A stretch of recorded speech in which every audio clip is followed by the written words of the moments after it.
Do you like my fox picture? This picture here symbolises something that was really, really important to me that I experienced when I was going through therapy just a couple of years ago. You might think that that's weird, you know, Brian, you're a therapist, you've been doing it 18 years, why do you need therapy? Because everybody needs therapy. And this picture is really important to me. It reminds me of some really important work that I did, and it reminds me of inner resources and all of these different things. However, to you, it's just a picture of a fox. And this is really important to understanding how anxiety works, because this picture means something to me that it doesn't mean to you. Now, you might look at it, you might have an affinity for foxes, and therefore it might mean something to you, but that'll be different from me. And this is exactly how our mind works. If I was to say to you just now, why don't we go to a party? Let's go.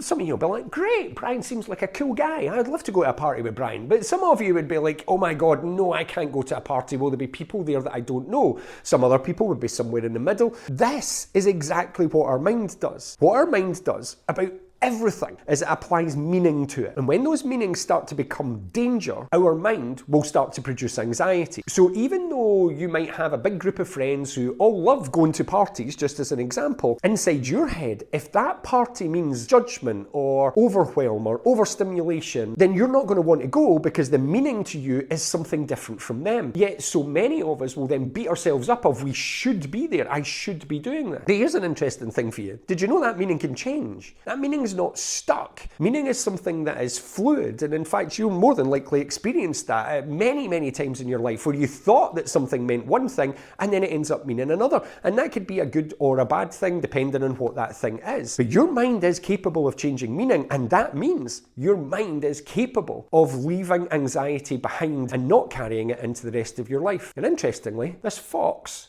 that's exactly what that means to me. That anxiety can stay behind, and sometimes we've got little bits of ourselves that will keep ourselves safe.